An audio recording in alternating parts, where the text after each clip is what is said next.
So குடும்பம் ஒரே இடத்துல வந்தாச்சு. வந்ததுக்கப்புறம் வந்து பார்த்தீங்க அப்படின்னா வந்து இப்போ கார்த்திகாவுடைய அம்மா கஸ்தூரி போய் எதையோ சமைச்சிக்கிட்டு இருக்க, நான் கொஞ்சம் அடுப்பை யூஸ் பண்ணிக்கிறேன், சுடு தண்ணி வைக்கணும்னு சொன்னால் அதெல்லாம் முடியவே முடியாதுன்னு கோவமாக கத்துறாங்க அவங்க.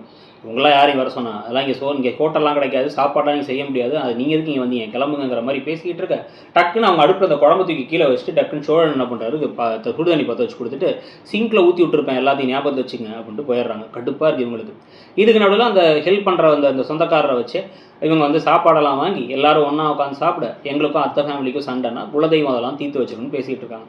இப்போ அத்தைக்கும் இவங்களுக்கு சண்டைங்கிற விஷயம் இந்த கார்த்திகாவுடைய மாப்பிள்ளைக்குமே அவங்க கணவருக்குமே தெரிஞ்சிருக்கு. அவருமே எல்லாரும் உட்காந்து அத்தை கோவப்படுவாங்கன்னு சொல்லிட்டு உட்காந்துட்டு இவங்களுக்கு வாங்கிட்டு வந்த சாப்பாடு அவங்களும் ஷேர் பண்ணி ஒரே தட்டில் சாப்பிட்றது எல்லாத்தையும் மாற்றி மாற்றி பேசிகிட்டு இருக்காங்க. யார் கண்டா கார்த்திகாவுக்கு இவர் மேலே ஒரு எண்ணம் இருந்துச்சு சேரன் மேலேங்கிறது கூட வந்து அவருக்கு அந்த கணவருக்கு தெரிஞ்சிருக்க வாய்ப்பு இருக்குது. பாஸ்ட் இஸ் பாஸ்ட்னு விட்டுட்டு மூவ் ஆன் பண்ணி போய் அவர் அடுத்து வந்து அவருமே சேர்த்து சந்தா சேரனை சேர்த்து வைக்க ஹெல்ப் பண்ண போகிறாங்களாங்கிறது ஒன்று.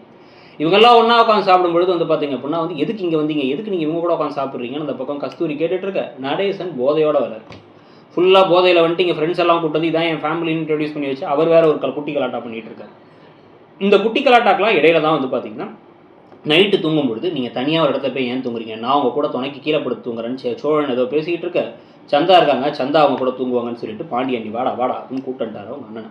ஒரு கடுப்போடையே வந்து வெளில உட்காந்துருக்காரு. காலையில் எழுந்திரிச்சு எல்லாரும் கிளம்பி என்ன சட்டை போட போகிறோம், குலதெய்வ கோயிலுக்கு போகிறோம்னு கிளம்பிட்டு இருக்கும் பொழுது இப்போ வேஷ்டி சட்டையெல்லாம் போட்டு வந்திருக்காரு சோழன். ஏன்னு கேட்டால் என் மனைவி கண்டிப்பாக சாரீ கட்டிட்டு வருவாங்க, மேட்சிங்காக போனாங்க ட்ரெடிஷ்னலான்னு சொன்னால் உனக்கு எப்படி தெரியும்னா எனக்கு தெரியும்டா அப்படிங்கிறாரு.